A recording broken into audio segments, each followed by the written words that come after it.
전능하사 천지를 만드신 하나님 아버지를 내가 믿사오며 우리 주 예수 그리스도를 믿사오니 이는 성령으로 잉태하사 동정녀 마리아에게 나시고 본디오 빌라도에게 고난을 받으사 십자가에 못 박혀 죽으시고 장사한 지 사흘 만에 죽은 자 가운데서 다시 살아나시며 하늘에 오르사 전능하신 하나님 우편에 앉아 계시다가 저리로서 산 자와 죽은 자를 심판하러 오시리라. 성령을 믿사오며 거룩한 공예와 성도와 서로 토하는 것과 죄를 사하여 주시는 것과 영원히 사는 것을 믿사옵나이다. 아멘. 네, 오늘 함께 나누실 말씀은 사사기 14장 4절입니다.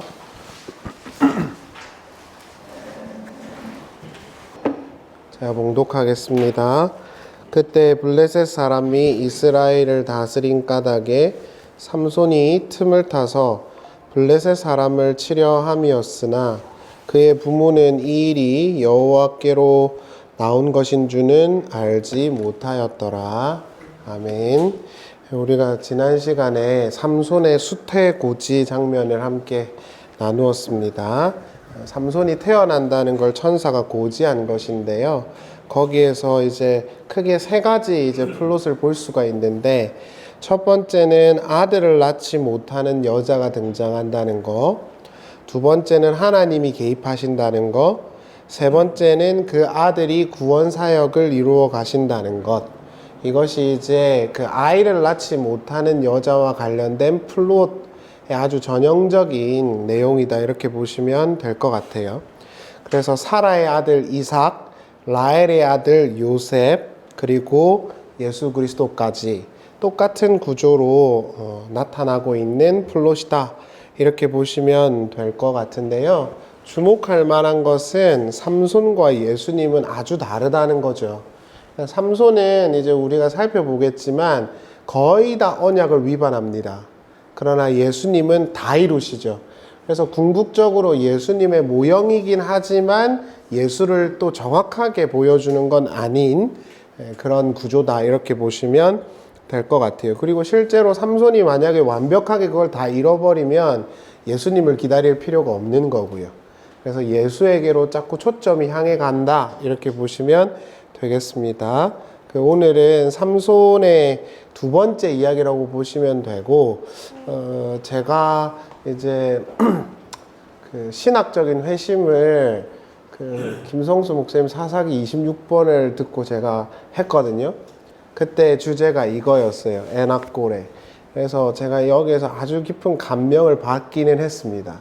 그래서 제가 개인적으로 굉장히 좋아하는 또 인상 깊은 구절이니까는요, 한번 잘 들어주시면 좋겠어요. 14장 1절은 이렇게 시작이 돼요.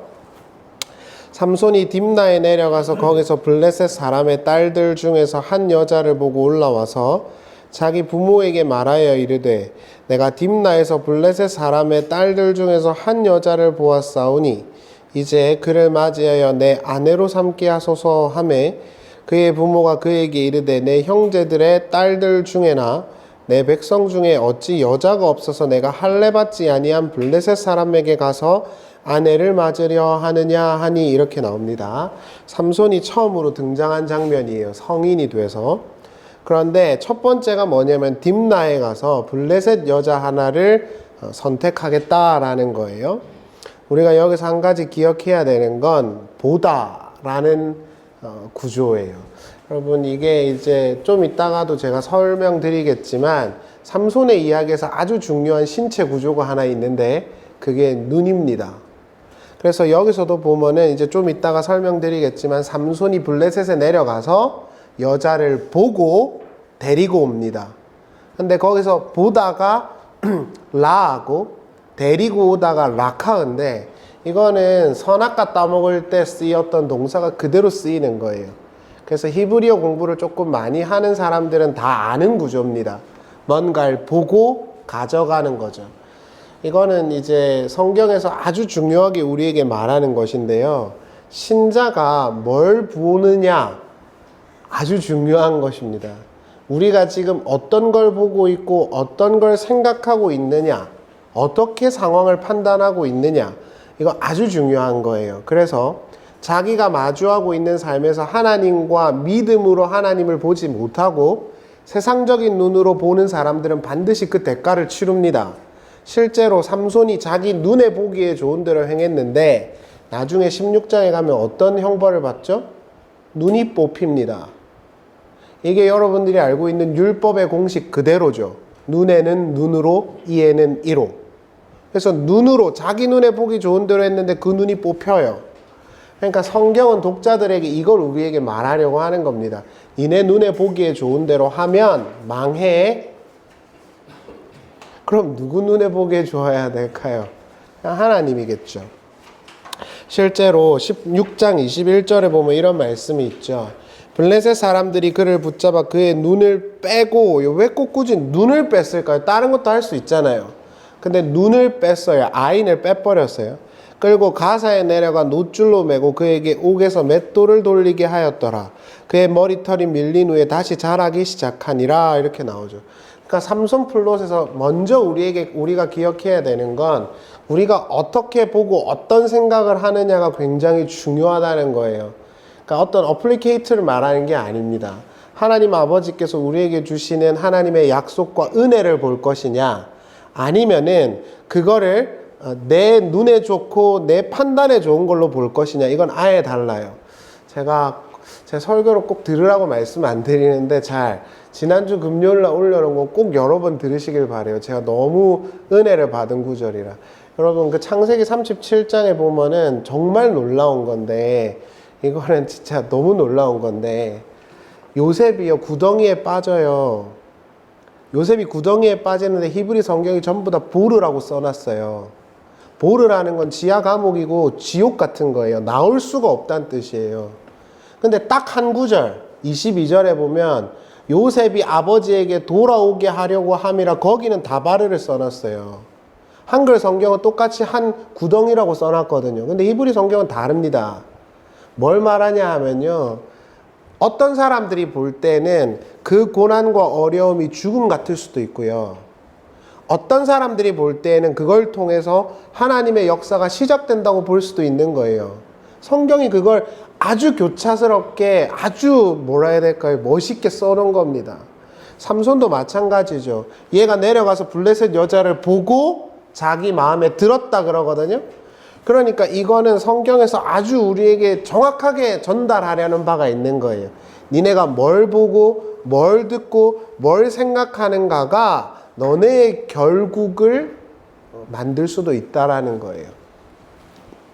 14장 7절 한번 보시죠. 그가 내려가서 그 여자와 말하니 그 여자가 삼손의 눈에 들었더라. 눈에 들었더라, 이게 뭐죠? 히브리어 원문으로 보면 그 여자가 삼손의 눈에 보기에 옳았다, 이렇게 돼 있어요.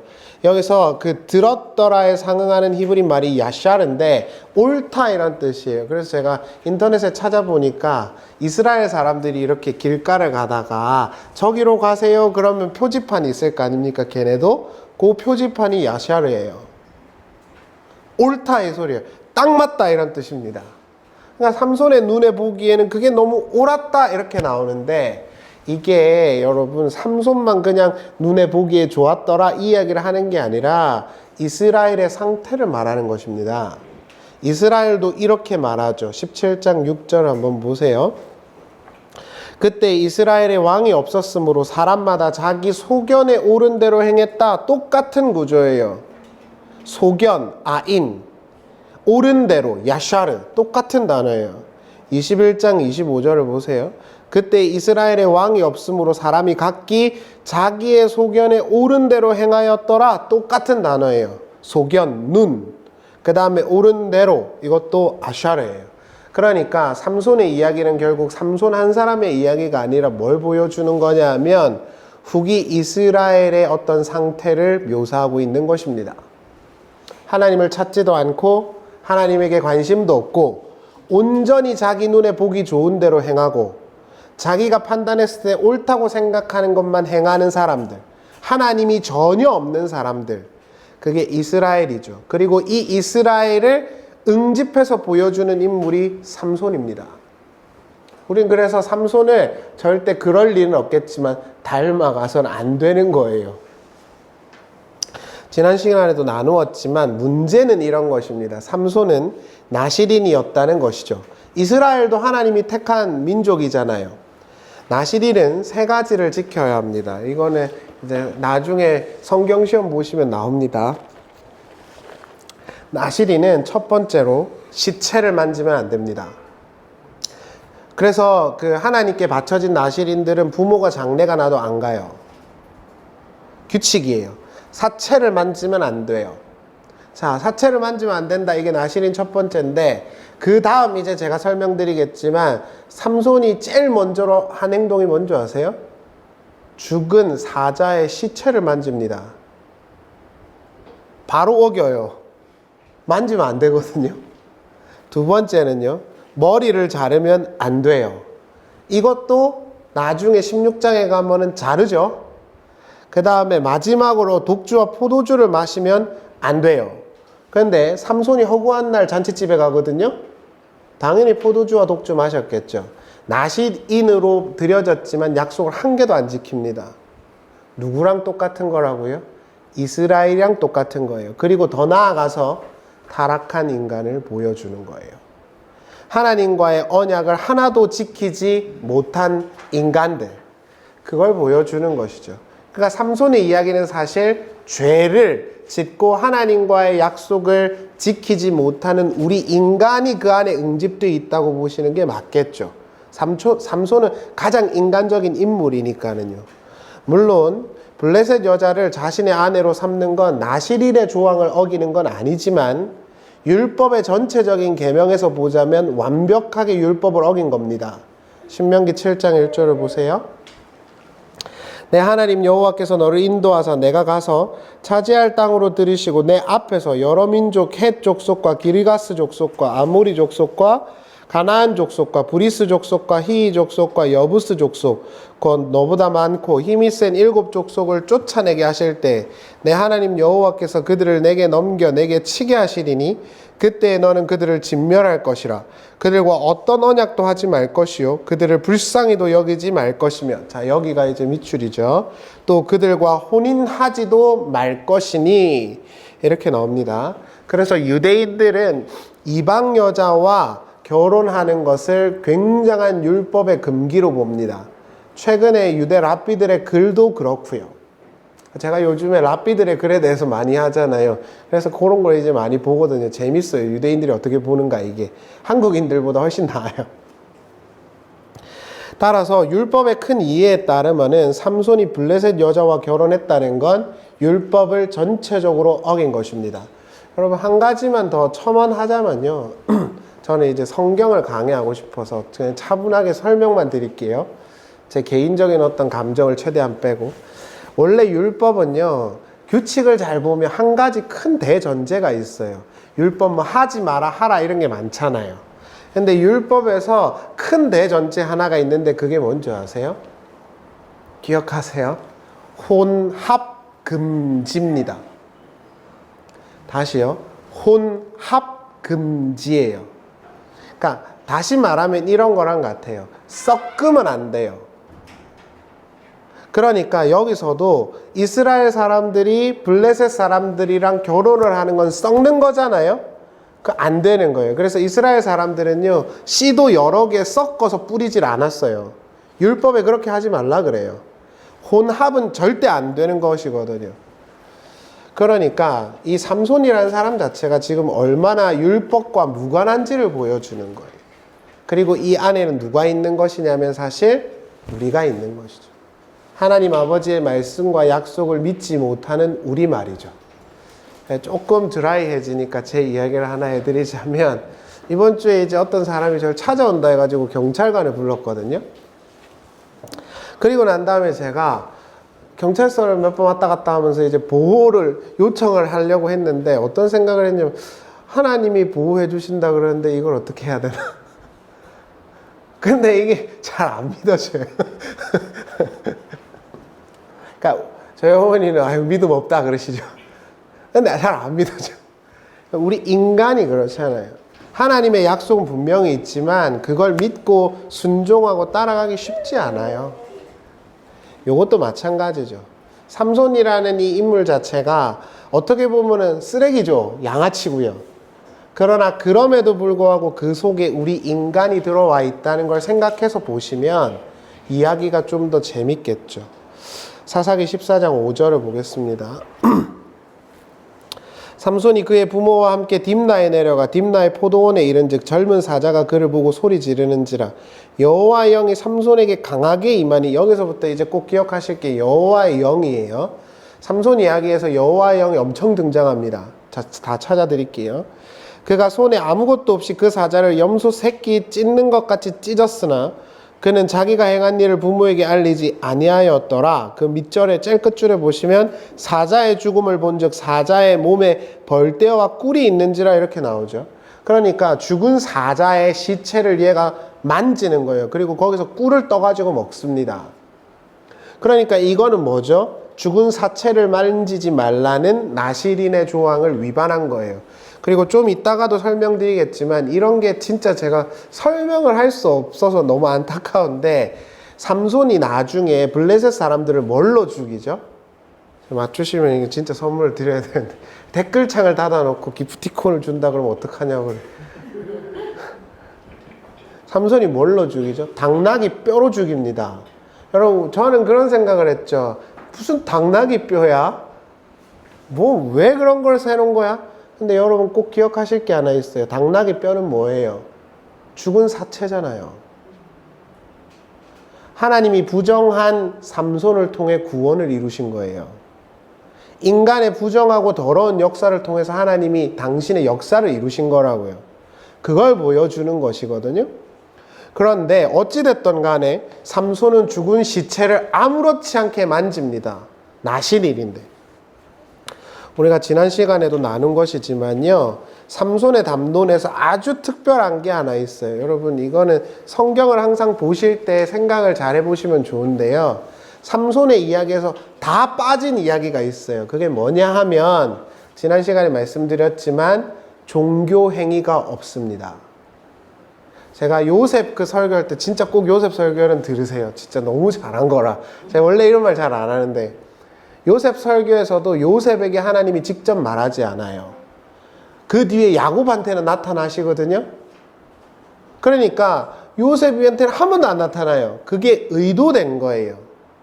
여기서도 마찬가지인데 삼손 이야기에는 하나님이 개입하시는데 인간은 아무것도 안 해요.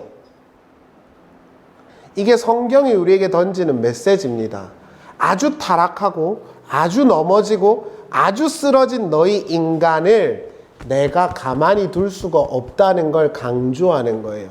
너네가 나를 찾지 않아도 내가 너를 가만히 둘 수가 없다는 걸 보여주는 거예요. 그래서 사사기에 보면 갑자기 여호와의 영이 임함에 이렇게 나와요. 한글 성경에서. 그거 아주 잘 번역한 거예요. 그건 하나님이 갑자기 아무렇지도 않은데 걔한테 와가지고 구원해 주시는 거예요.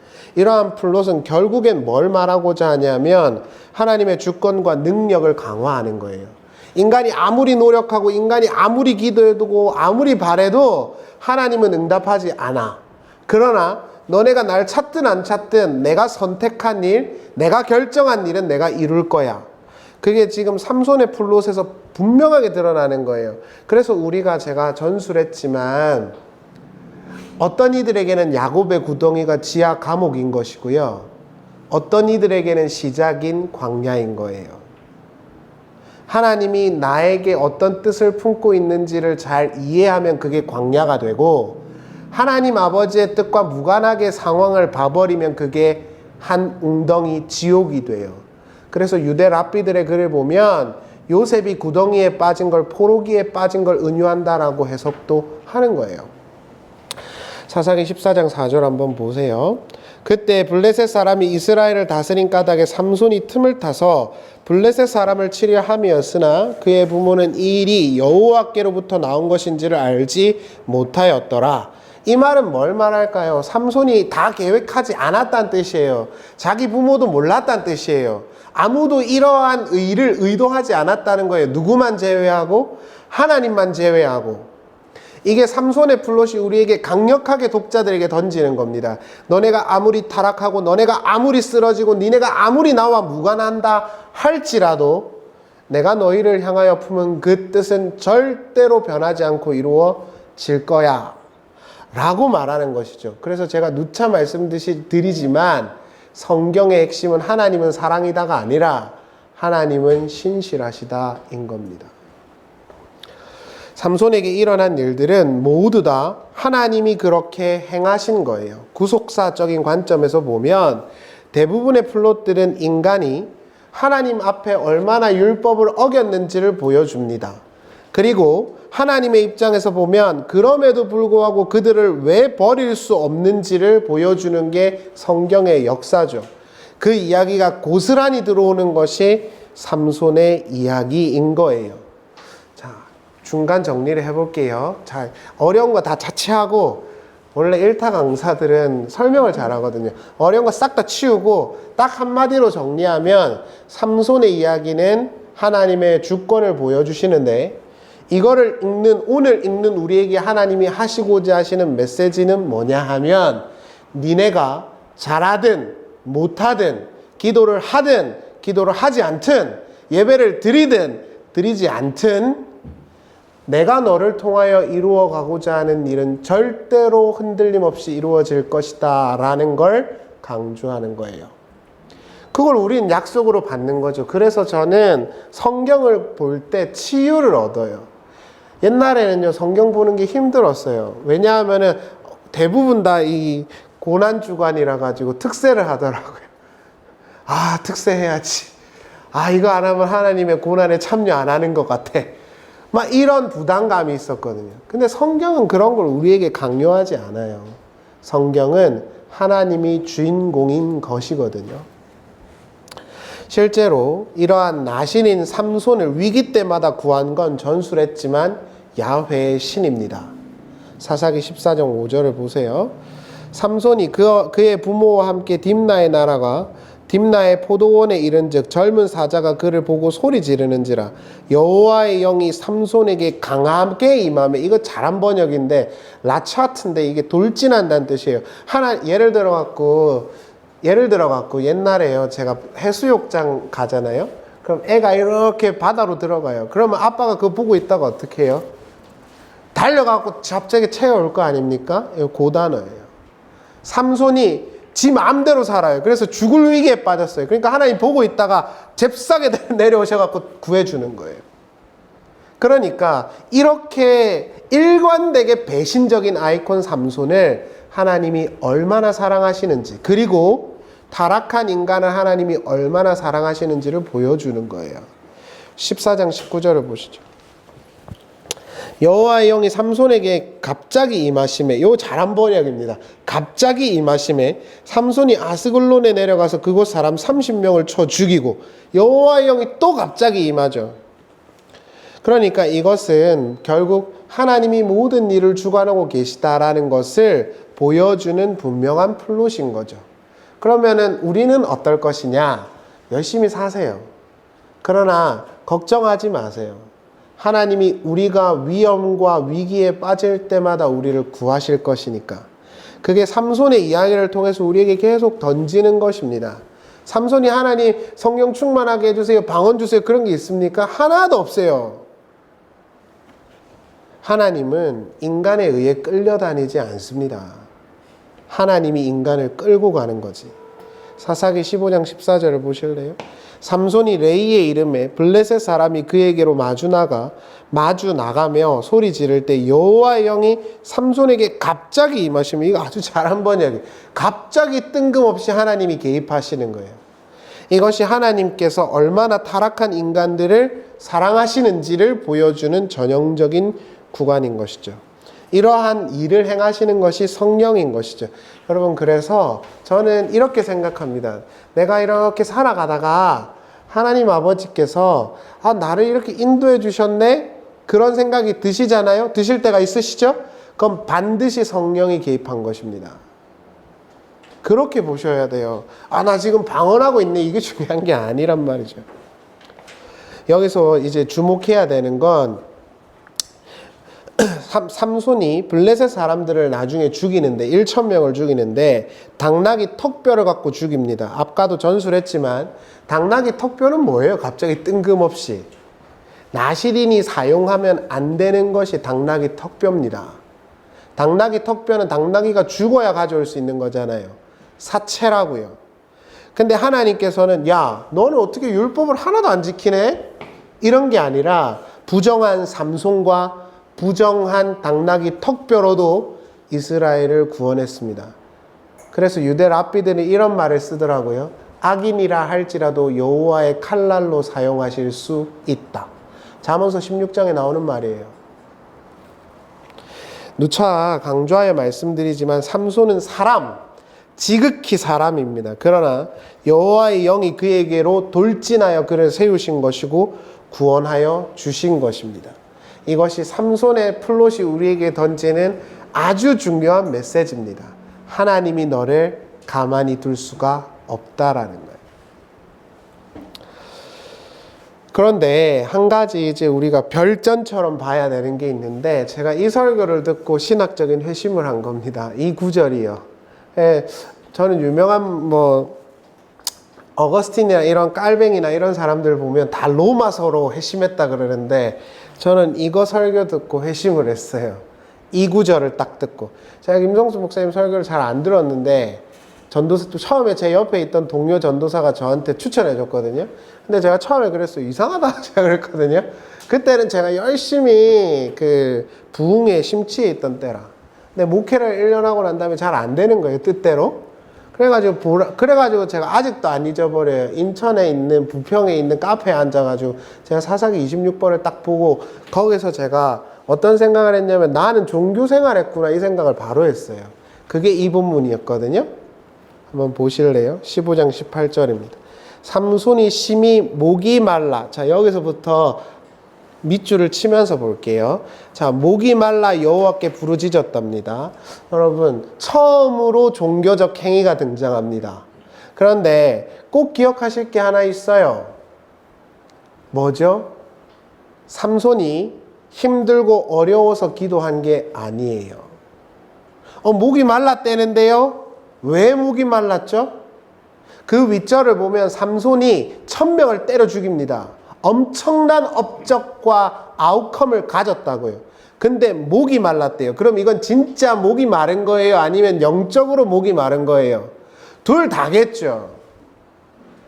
성경은 우리에게 이걸 첫 번째로 던지는 거예요. 이 세상에 아무리 뛰어난 업적과 성공이 있다 해도 너는 만족 못해. 너는 절대 그걸로 만족 못해. 그럼 뭘로 만족하죠? 여호와께서 주시는 물로 만족을 하는 거야 라는 걸 말하는 거예요. 그래서 제가 이 구절을 제가 듣고 너무 충격을 받았어요. 나는 삼손처럼 1,000명 때려 죽이는 게 목표였는데 그거 이뤄도 나한테 만족이 안 된다고요. 그럼 우리에게 만족을 줄 수 있는 건 뭐밖에 없죠? 하나님이 우리에게 주시는 생명수인 거예요. 그걸 구하라는 거예요. 저는 이 구절만 보면 수가성 우물가의 여인이 떠올라요. 아무리 많은 것을 채우고 가져도 만족이 안 돼요. 예수께서 오셔서 말씀하셨죠. 뭐라고요? 내가 그걸 줘야지. 그 뒤에 보실래요? 여호와께 부르짖어 이르되 주께서 종의 손을 통하여 이 큰 구원을 이루셨사오나. 이게 얼마나 아이러니합니까? 죄를 짓고 힘든 게 아닌데 목말랐다는 거예요.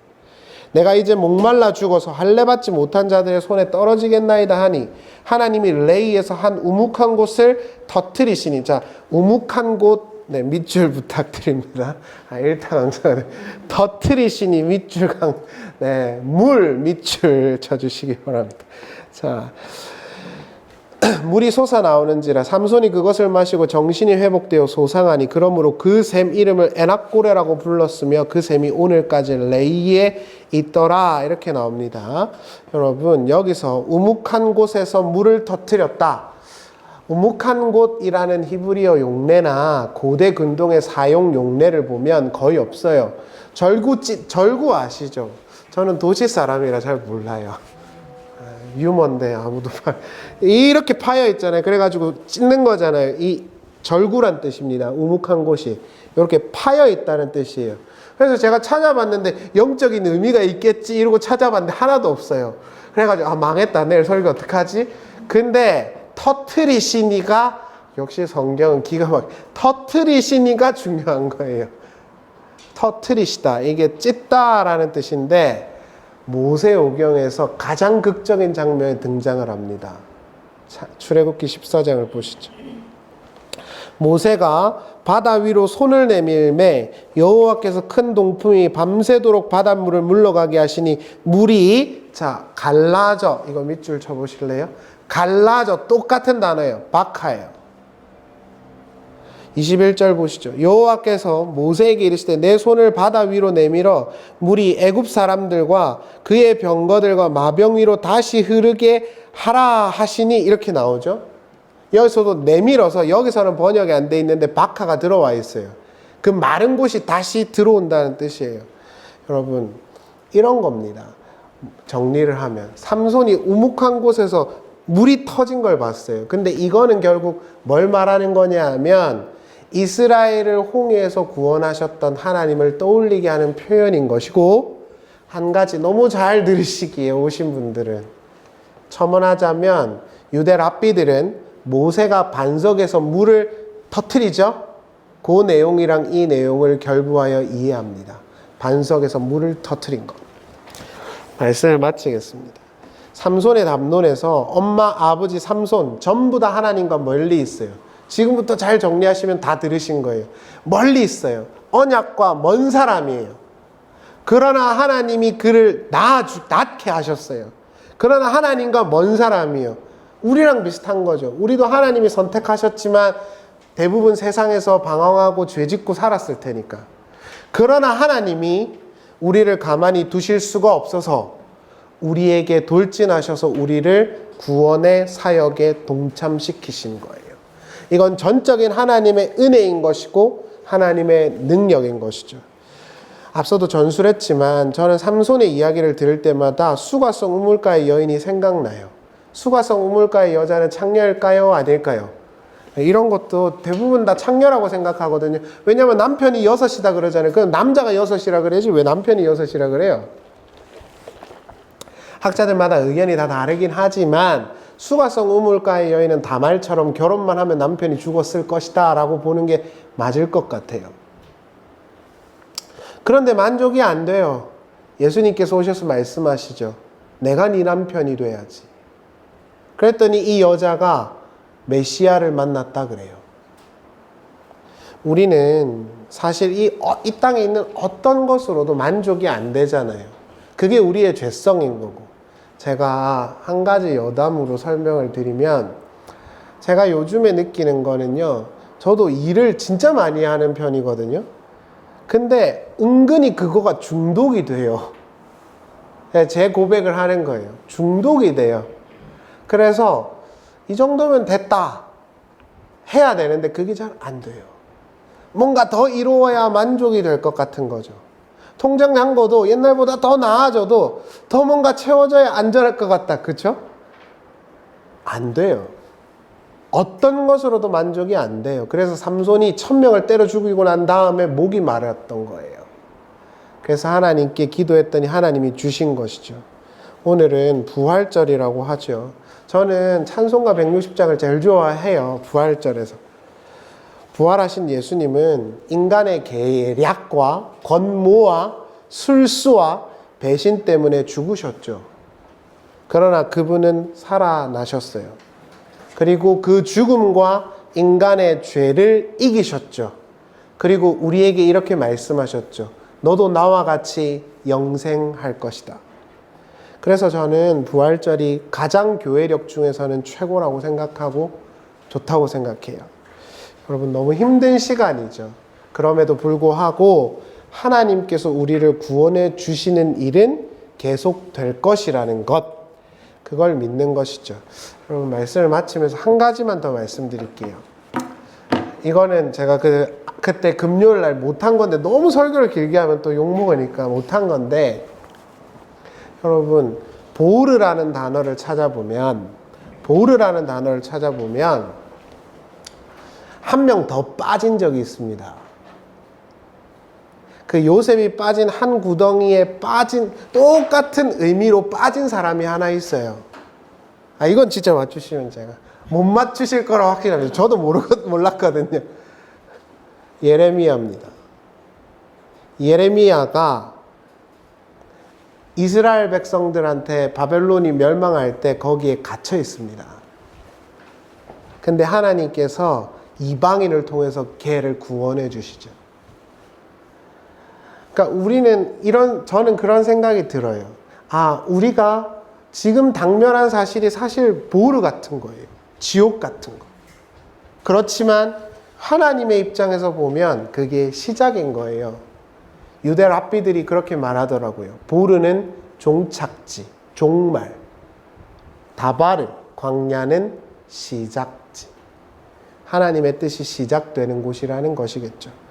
여러분, 이 삼손의 이야기처럼 우리는 하나님과 하나님의 언약에 신실하지 못하고 넘어지고 쓰러지겠지만, 그럼에도 불구하고 우리를 늘 사랑하시는 하나님께서 돌진하셔서 우리를 구원하고 계시다라는 사실을 기억하면서 하나님의 살아계심과 하나님의 신실하심을 기억하는 아침이 되면 좋겠습니다. 잠깐 기도하시겠습니다. 제가 그 요셉 이야기 들으면서 많이 울었거든요. 요셉이 그런 이야기를 하잖아요. 진짜 명언인데, 형들은 나를 악으로 대하였으나 하나님은 그 악마저도 선으로 바꾸셔서 이와 같이 구원을 이루셨나이다. 그게 요셉의 말이죠. 이 세상은 우리를 악으로 대하죠. 그리고 우리를 둘러싼 모든 것도 다 우리를 죽일 듯이 달려들죠. 그러나 하나님은 그 모든 악을 선으로 바꾸어서 구원을 이루실 것입니다. 그것을 기억하면서 우리 잠깐 하나님을 묵상하고 기도하면 좋겠습니다. 기도하시겠습니다. 기도하겠습니다. 그러나 이제 그리스도께서 죽은 자 가운데서 다시 살아나사 잠자는 자들의 첫 열매가 되셨도다. 사망이 한 사람으로 말미암았으니 죽은 자의 부활도 한 사람으로 말미암는도다.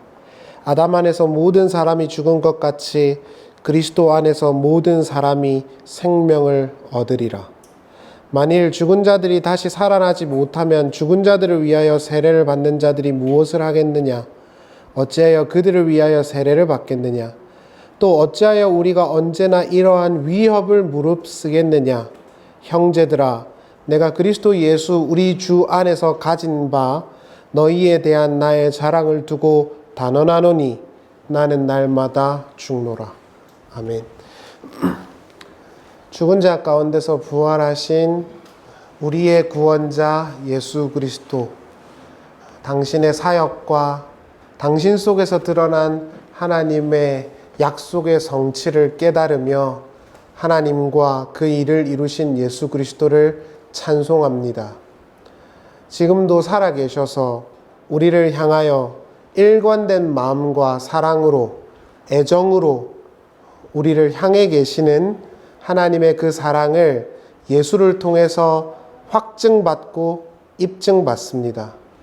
그래서 우리가 당면한 오늘도 요셉의 형들처럼 우리를 죽이는 것 같은 현실이지만 그 속에서 하나님의 역사하심의 시작을 이해할 수 있습니다. 사랑하는 주님, 죽지 않으시고 부활하셔서 지금도 성도를 다스리고 계시는 예수님, 우리를 늘 지배하여 주시고 함께하여 주시고 통치하여 주시옵소서. 야곱이나 아브라함이나 이삭과 같이 직접 나타나진 않으셨지만 성경은 요셉이 항상 하나님과 함께함으로 형통하였다라고 말하였습니다. 하나님이 우리에게 직접 말씀하지 않는 것 같지만 하나님은 늘 우리와 함께 하시고 하나님은 우리를 단 한순간도 잊어버리지 않으실 것이라고 약속하셨습니다. 그리고 또한 지금도 살아계신 하나님이 그 약속을 능히 지키실 줄 믿습니다. 이 마귀적 세상 가운데서 우리를 지켜주시고 우리와 늘 함께하여 주시고 삼손처럼 목말라가는 우리의 인생 가운데서 하나님의 능력으로 우리의 영혼이 소생될 생명수를 늘 허락하여 주시옵소서. 함께 예배하는 모든 분들을 기억하여 주시고 우리 귀한 아이에서부터 어른에 이르기까지 하나님 늘 보호하여 주시고 지켜 주시옵소서. 하나님, 요셉과 함께 하셨던 하나님께서 우리 아이와 모든 성도님들과 함께 하여 주시고 하나님 어디에 있던지 간에 하나님의 함께 하심을 모든 이들이 보며 하나님을 찬양하는 삶을 살아가게 하여 주시옵소서. 몸과 마음이 지친 분들이 있다면 예수님의 말씀과 능력으로 치유해 주시고 힘 주시고 여러 가지로 말미암아 걱정하고 염려하는 이들이 있다면 하나님께서 능력의 손으로 힘을 불어넣어 주시옵소서. 덧붙여 기도하옵는 것은 가족 중에 힘들고 아프거나 지친 이들이 있다면 주님 한 사람 한 사람 찾아가셔서 당신의 능력으로 붙들어 주시고 함께 해주시고 지켜주셔서 죽음과 질병과 사망이 그들을 사로잡을 수 없음을 우리가 보게 하여 주시옵소서.